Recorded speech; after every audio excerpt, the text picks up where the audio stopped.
উপস্থিতি, আমি সর্বপ্রথমে আজকের এই শ্রীপুর ইউনিয়ন জাতীয়তাবাদী স্বেচ্ছাসেবক দলের অন্তর্গত 7 নং ওয়ার্ড জাতীয়তাবাদী স্বেচ্ছাসেবক দলের নেতৃত্বে আজকের মত বিনিময় সভায় যারা আয়োজন করেছেন, আমি বিএনপি যুবদল, স্বেচ্ছাসেবক দল, ছাত্রদল সহ অঙ্গ এবং সহযোগী সংগঠনের সকল পর্যায়ে আমি সকল নেতৃবৃন্দকে আমি আন্তরিক ধন্যবাদ এবং মোবারকবাদ জানাই। প্রিয় উপস্থিতি, আমরা চট্টগ্রামে দীর্ঘ 16-17 বছর থেকে আপনারা জানেন চট্টগ্রামের বাংলাদেশ জাতীয়তাবাদী দলের কান্ডারি এবং বিএনপি পরিবারের অভিভাবক প্রিয় নেতা, যিনি চট্টগ্রাম নয় শুধু, যিনি কুমিল্লা দক্ষিণ জেলা বিএনপির সংগ্রামী যুগ্ম আহ্বায়ক, যিনি আজকে চট্টগ্রামের মাটি ছেড়ে কুমিল্লার পর্যন্ত নেতৃত্ব দিচ্ছেন, আমাদের সকলেই আবেগের স্থান যারা কামরুলের নেতৃত্বে এই চট্টগ্রামে বিএনপিকে একটি সুশৃঙ্খল এবং একটি সুসংগঠিত সংগঠন হিসাবে রূপ দেওয়ার জন্য যিনি নিরলসভাবে কাজ করছেন, তার ধারাবাহিকতায় আজকে গত 5ই আগস্ট বাংলাদেশ দ্বিতীয়বারের মতো স্বাধীন হওয়ার পরে উনি আগামী নির্বাচনকে সামনে রেখে চট্টগ্রামের বিএনপিকে একটি সুসংগঠিত সংগঠনে রূপ দেওয়ার জন্য চট্টগ্রামের প্রত্যেকটি ইউনিয়নে, ওয়ার্ড থেকে গ্রাম পর্যায়ে সংগঠনকে সুসংগঠিত করার জন্য এই ধারাবাহিক সাংগঠনিক কার্যক্রম চলে আসছে। তারই ধারাবাহিকতায় আজকে শ্রীপুরের 7 নম্বর ওয়ার্ড স্বেচ্ছাসেবক দলের উদ্যোগে আজকের এই মত বিনিময় সভা। প্রিয় উপস্থিতি, আপনারা জেনে খুশি হবেন যে আমরা চট্টগ্রামে বাংলাদেশ জাতীয়তাবাদী স্বেচ্ছাসেবক দল, বাংলাদেশ জাতীয়তাবাদী যুব দল, জাতীয়তাবাদী ছাত্র দল, জাতীয়তাবাদী কৃষক দল, শ্রমিক দল এবং প্রবাসী ফোরাম সহ বিভিন্ন অঙ্গ এবং সহযোগী সংগঠন প্রিয় নেতা কামরুলের নেতৃত্বে আমরা সাংগঠনিক কাজ করে আসছি। তার একটাই উদ্দেশ্য, চট্টগ্রামে আগামী দিনে জনতা কামরুলের নেতৃত্বে ধানের শীষের পক্ষে নির্বাচন হবে। আমরা চট্টগ্রামে আপনারা জানেন আমাদের এই স্বাধীনতার 50, 52, 53 বছরেও বাংলাদেশ জাতীয়তাবাদী দল বিএনপির কোন সফলতা নেই।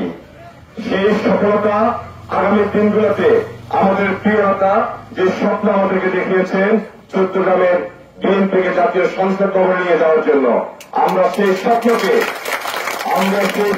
বাস্তবায়ন করার জন্য আমরা জনতা কামরুলের নেতৃত্বে সাংগঠনিক কাজ করে যাচ্ছি।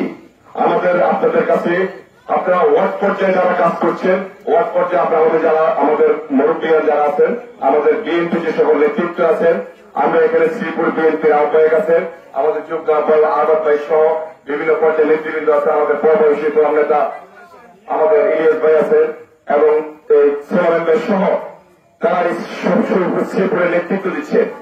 শ্রীপুরের প্রত্যেকটি ওয়ার্ড পর্যায়ে এবং গ্রাম পর্যায়ে সংগঠনকে সুসংগঠিত করার জন্য আপনারা ওয়ার্ড থেকে গ্রাম থেকে আপনারা আমাদের নেতৃবৃন্দকে অবহিত করবে কিভাবে কাজ করলে কামরুল ভাইয়ের হাতকে শক্তিশালী করা যায়, কিভাবে সাংগঠনিক কাজ করলে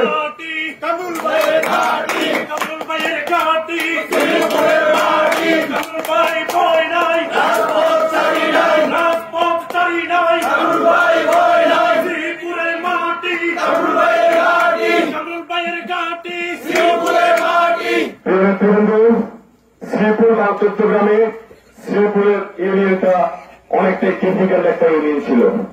বিগত দিনগুলোতে আমরা দেখেছি এই খুনি ফ্যাসিস্ট শেখ হাসিনা এবং চট্টগ্রামের লোকাল সাংসদ যিনি ছিলেন, যিনি কৃষকের ছেলে বলে চট্টগ্রামে হাতি বেড়ায় সমস্ত জনসভায় বলেন, আলোচনা সভা বলেন বলে বেড়াতেন। কিন্তু আমরা কি দেখলাম, নির্বাচন এই 5 আগস্টের পরে এই সাংসদ হাজার হাজার কোটি টাকা লোপাট করেছেন।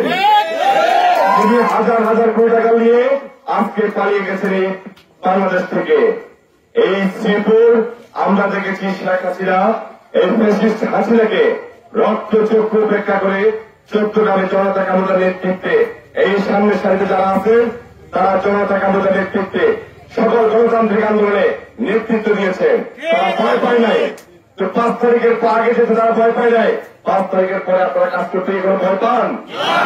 ভয় না পেলে ইনশাল্লাহ আমরা বিশ্বাস করি আপনারা এখানে একটা ওয়ার্ড পর্যায়ে আজকে যারা উপস্থিত হয়েছেন, আপনারা যদি কাজ করেন এই ওয়ার্ডের যে কেন্দ্র, আমি বিশ্বাস করি আমার নেতা আপনাদের সবার প্রিয় নেতা জনতা কামরুল ভাই এই কেন্দ্রে বিপুল ভোটে চট্টগ্রামে বাস করবে ইনশাল্লাহ বিশ্বাস করি।